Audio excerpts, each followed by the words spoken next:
My friends, there are moments in history when heaven sends a final trumpet blast, not with sound alone, but with signs.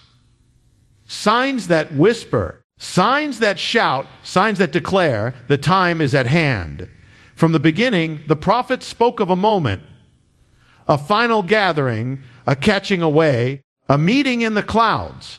And they warned that before that day, there would be signs in the heavens, signs on the earth, signs among the nations, and signs among God's people. And now one of those signs has just appeared. In the ancient days, when a bridegroom came for his bride, there was a cry at midnight, "Behold, the bridegroom comes, go out to meet him." But that cry only came once, and it was the final call before the wedding. In the same way, the last sign before the rapture is not random. It is appointed. It is as if the scroll of prophecy is being rolled shut page by page, and only one page remains. And now, before our very eyes, that page is turned. Consider the patterns. Israel restored to the land. The fig tree blossomed. The nations aligning, as the prophets declared. The world descending into lawlessness, as it was in the days of Noah and Lot. And now, the sign that comes before the voice like a trumpet has been set in place. This sign is not simply a headline, it is a convergence. A moment when the shadow of eternity crosses the clock of man. The final piece of the puzzle has slipped into place, as quietly as a thief in the night, and yet as loudly as the shofar of heaven for those who are awake. It means only one thing. The door is about to close.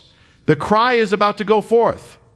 And the one who promised, "I go to prepare a place for you, and I will come again and receive you to myself," is even now at the threshold. Do not be found sleeping. Do not be found chasing the things that will pass away. Lift up your head, for your redemption draws near. The last rapture sign has appeared. The time is now. The message of prophetic urgency is not merely a theme. It is the heartbeat of the entire call. It is the realization that we are not living in an ordinary moment in history, but in a threshold moment, one that stands between the ordinary flow of time and the breaking in of eternity. Prophetic urgency comes when the words spoken long ago by the prophets, apostles, and by the Messiah himself begin to come to pass before our very eyes. It is not built on speculation or random fear.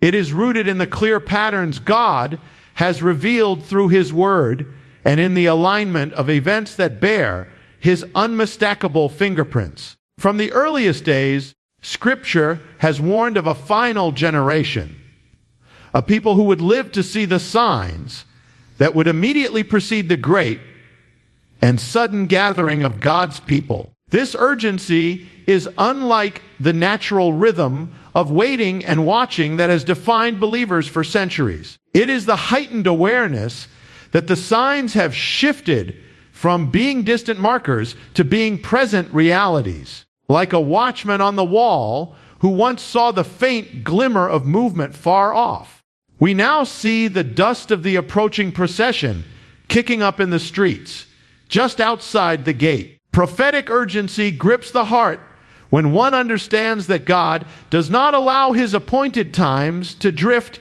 endlessly. Every divine event in history, from the Exodus to the birth of Christ, from the destruction of the temple to the rebirth of Israel, happened at an appointed moment. The God who said, "At the appointed time I will return," has not lost control of his calendar. And when his prophetic clock nears the striking of the hour, it is the duty of the watchman to cry out. The difference between ordinary expectation and prophetic urgency is the difference between waiting for the rain someday and seeing the dark clouds already gathered overhead, smelling the scent of water in the wind. It is no longer about if. The storm will come, but when and when is not a distant thought but a present reality. Urgency comes because the signs are converging. Events that have taken thousands of years to align are now in place simultaneously, as if the author has brought all the actors onto the stage for the final act. This urgency carries both warning and invitation. It warns that the time for hesitation is slipping away. The window of grace is still open, but it will not remain open forever. It invites every hearer to step into readiness, to make sure the oil is in their lamp, the garments are without stain, the heart is without distraction. Just as the 10 virgins in the parable heard the cry at midnight, and either rose prepared or were left behind, so too will this final sign draw a clear line between those who are watching and those who are sleeping. Prophetic urgency is not meant to paralyze, but to mobilize. It stirs the spirit to action, to speak the truth with boldness, to walk in holiness, and to live as if the trumpet could sound at any moment. It removes the illusion of endless tomorrows and replaces it with the clarity that today may be the last day before everything changes. This is the heartbeat of the call to awaken before the final blast, to recognize the moment for what it is, and to be found ready when the heavens open and the bridegroom appears. In the ancient world, the image of the bridegroom coming for his bride was more than a wedding tradition. It was a prophetic shadow, a living picture of the greatest event that will ever take place for the people of God. In the villages of Israel, when a young man had chosen his bride and the covenant had been sealed, he would depart to his father's house to prepare a place for her. She would not know the exact day or hour of his return. She only knew he would come. And when he came, it would be with the sound of a shout, often in the dead of night, announcing to all who could hear, "Behold, the bridegroom comes!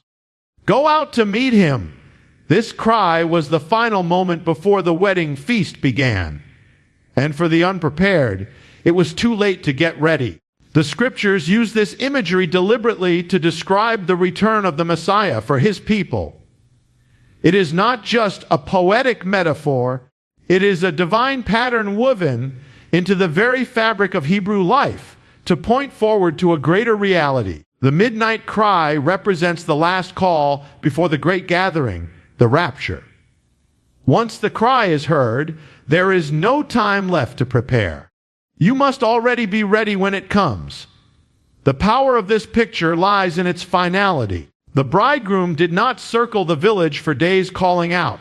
He came once, and he came suddenly. In the same way, the last call before the rapture will not be stretched across decades. It will be a single, unmistakable moment, preceded by signs for those who have eyes to see, but missed entirely by those who are distracted. The warning is clear. The moment will not wait for you. This parallel speaks not only of the event itself, but of the heart condition of the bride. In the ancient tradition, the bride would live in a state of continual readiness. She would keep her lamp filled with oil, her garments prepared, and her ears attentive to the sound of the cry. This was not a life of panic, but of anticipation, a life shaped by the certainty that her beloved would come. Every day she lived was influenced by that expectation. She knew that when the cry came, her waiting would be over, and she would be taken to a place prepared just for her. The prophetic meaning is just as clear for us. The people of God are the bride, and the Messiah is the bridegroom. His promise is sure. I go to prepare a place for you, and I will come again and receive you to myself. But the warning is also sure. Only those who are ready when he comes will be taken. The midnight cry will divide the prepared from the unprepared, the watchful from the distracted, the faithful from the complacent.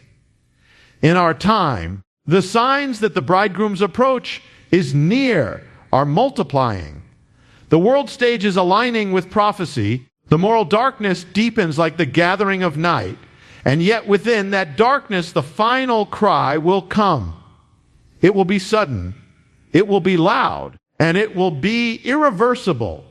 Therefore, the call is to live as the ancient bride did, not in fear, but in readiness. Keep the oil of the Spirit full in your life. Keep your garments unspotted from the world.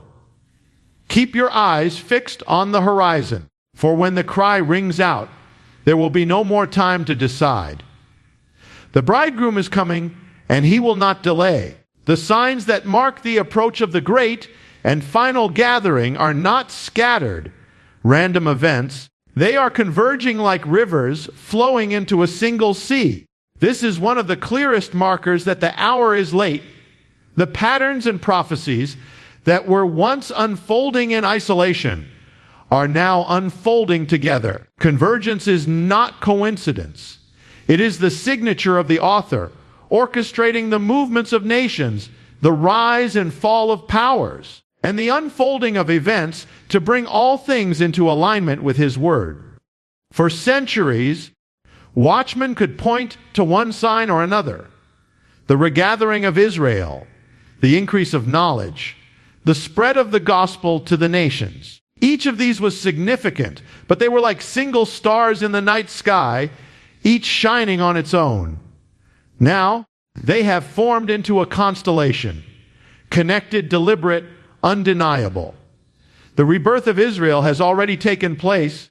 The Jewish people have returned to their land, and Jerusalem once again stands at the center of the world's attention, just as the prophets declared it would. At the same time, we see nations aligning in ways foretold long ago. Alliances are forming that mirror the ancient prophecies, even among nations that once had little to do with one another. The tensions in the Middle East, the rise of powers in the north, the unrest among kingdoms, and the shifting of global influence. All of these movements echo the ancient words. The scriptures speak of a time when the nations would be drawn into position, like pieces on a chessboard, each move bringing the game closer to its final moment.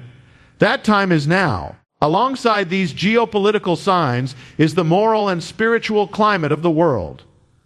Lawlessness is not only increasing, it is celebrated. Darkness is not merely tolerated, it is embraced.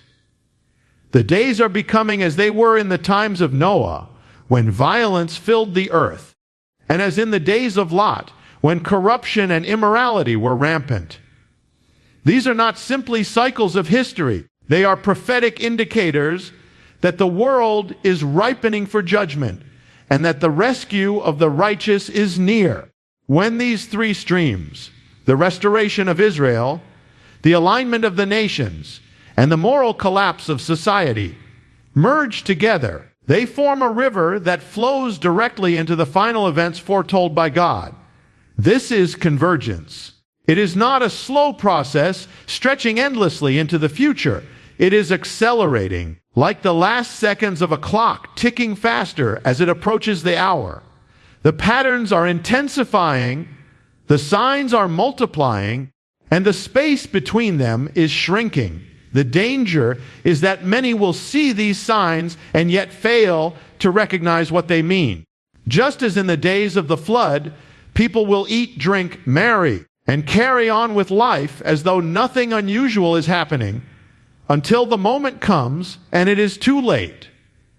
But for those who are awake, convergence is the trumpet call before the trumpet. It is the signal to lift your head, to purify your heart, and to fix your eyes on the one who promised to come. When all the streams of prophecy join together, there is no going back to the days when the signs were isolated. The river is moving swiftly now, and it is carrying the world toward its appointed destiny. The convergence we see today is not the prelude to a long wait. It is the announcement that the wait is almost over. The bridegroom is near, and every sign now points to the same conclusion: the time is at hand. History is not an endless, aimless scroll that unrolls without purpose. It is a divine manuscript written before the foundation of the world, and every event moves us closer to the final chapter. The prophets described the unfolding of God's plan as a scroll sealed until the appointed time. In that imagery lies a truth. Each event, each sign, is like the turning of a page. For thousands of years, page after page has turned from creation to the covenant with Abraham, to the giving of the law, to the birth, death, and resurrection of the Messiah, to the outpouring of the Spirit, to the scattering and regathering of Israel. And now the scroll stands nearly shut, with only the last page remaining. That last page is not a vague or hidden thing for those who have eyes to see. It contains the final moments before the great gathering, the rapture, and the judgments that will follow. The reason the imagery of a scroll is so powerful is that once the final page is read, the story as we know it will be complete. You cannot go back and rewrite it. You cannot pause it midway. The author himself will close it with his own hand.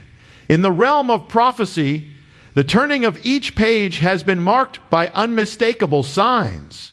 The return of Israel to its land was one such turning, a monumental moment after nearly 2,000 years of exile. The recentering of Jerusalem as a point of global controversy was another.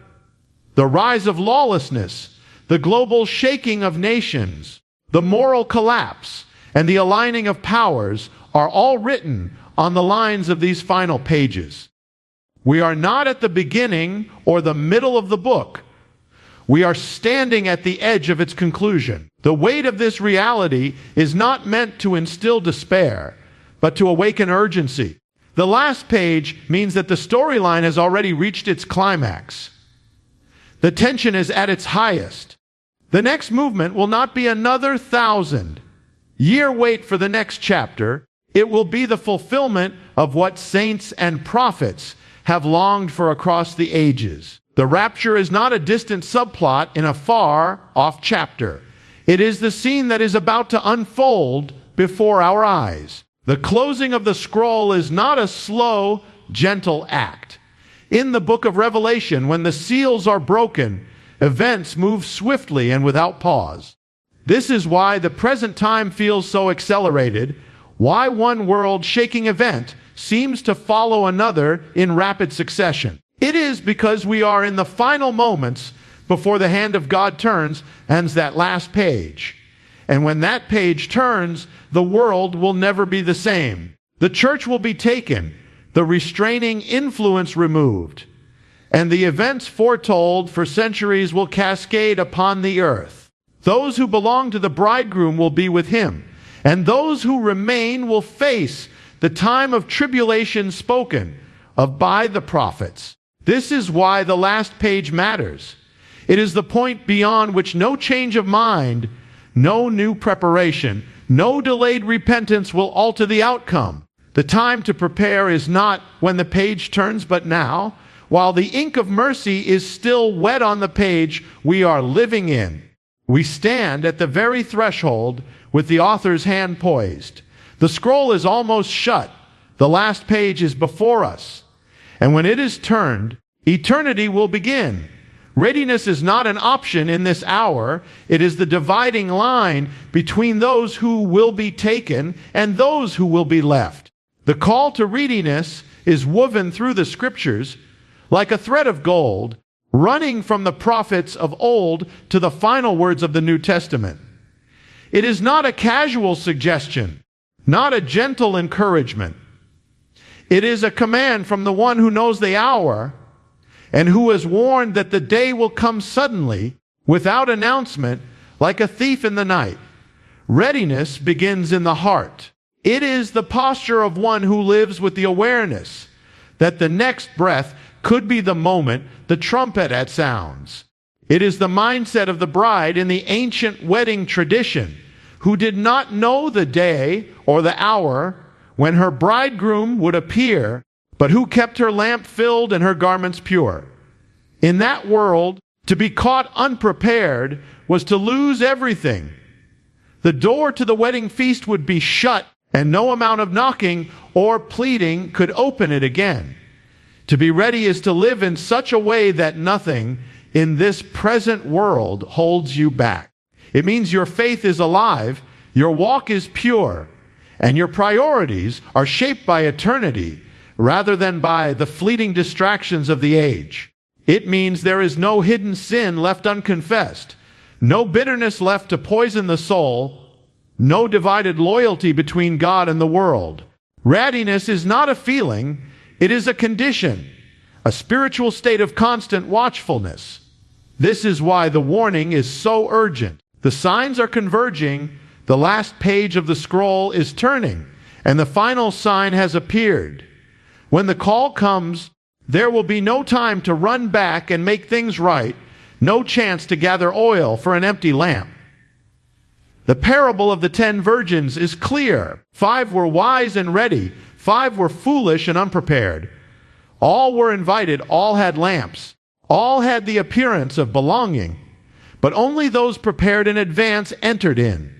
Readiness is also about focus. In a world where the noise of news, politics, entertainment, and personal ambition fills the air, the call is to tune your ear to the sound of the approaching bridegroom. It means choosing what will feed your spirit rather than what will lull you to sleep. The danger of the last days is not only the persecution of the faithful, but the distraction of the faithful. The slow, subtle drift into complacency where the things of God are pushed aside for the things of the moment. The call to readiness is not meant to be a burden, but a joy. To live ready is to live in the light of hope, knowing that every sunrise could be the last one we see on this earth before seeing His face. It is to live free from the chains of this world, to hold lightly to possessions, positions, and plans, and to hold tightly to the promises of God. It is the life of one who says, "Come, Lord Jesus," not with dread, but with anticipation. When the trumpet sounds and the voice calls, those who are ready will not scramble in panic. They will rise in joy. They will not be caught unaware, for their eyes have been watching, their hearts have been longing, and their lives have been prepared. This is why the call is now. Readiness cannot be postponed. The time to prepare is not tomorrow, for tomorrow is not promised. The moment to be ready is today, while the door of grace is still open before the cry at midnight echoes through the earth. The hour of His coming is not far off in the distance. It is standing at the threshold. The imminence of the event means that there is nothing left in the prophetic calendar that must take place before the bridegroom calls His people home. The stage is set, the actors are in position, the last sign has appeared, and the next sound we hear could be the voice like a trumpet, summoning the redeemed to meet Him in the air. Imminence is the reality that the rapture is not only certain, but near, so near that it could happen at any moment. This truth has echoed through the centuries, but never has it carried the weight it does now. For generations, believers have looked for the day, longing for the fulfillment of the promise. But they saw the signs from a distance, like travelers catching sight of a mountain range far on the horizon. Now, that horizon has moved. The peaks are no longer distant, they are towering over us, close enough to see their detail.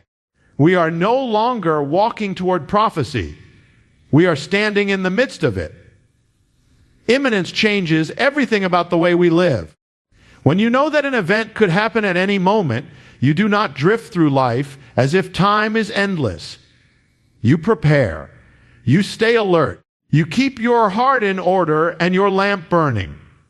This is why the warning of Scripture is not to calculate the day or the hour, but to live every day as if it could be the day. For when the moment comes, it will come suddenly, without pause, without warning. The voice will call, and in the twinkling of an eye, everything will change. The nearness of the rapture also means that the window of opportunity is closing. The time to proclaim the gospel, to reach the lost, to reconcile with those estranged, to walk in obedience. That time is now. For when the bridegroom appears, the day of grace for the church's mission will end, and a new and terrible chapter will begin on the earth. Those who are ready will be taken into the presence of the Lord. Those who are not will face the tribulation that follows. There is an urgency that comes from imminence that cannot be imitated. It is the difference between a soldier hearing that war might one day come and a soldier hearing that the enemy is already at the gates. We are not in the one day stage. We are in the any moment stage. Every sign, every shift in the world, every tremor in the nations is pointing in the same direction, pressing the same truth into our hearts. The time is at hand. And for those who belong to Him, this truth is not cause for fear, but for joy. It means that the long wait is almost over. It means that the promises made by the one who cannot lie are about to be fulfilled. It means that we are closer to seeing His face than to seeing another generation pass. The imminence of the rapture is not a shadow hanging over us. It is the dawn breaking through the darkness, the announcement that the night is almost gone. This is why the message must be spoken clearly. Be ready now, live as though the trumpet will sound before the day is done. Do not delay in setting your heart right, in walking in holiness, in reaching out to those who do not yet know Him. For when the moment comes, it will be too late to prepare. The door will close, the scroll will turn its final page, and eternity will begin. The nearness of that moment is not just a doctrine to believe, it is a reality to live. The time is now, and He is at the door.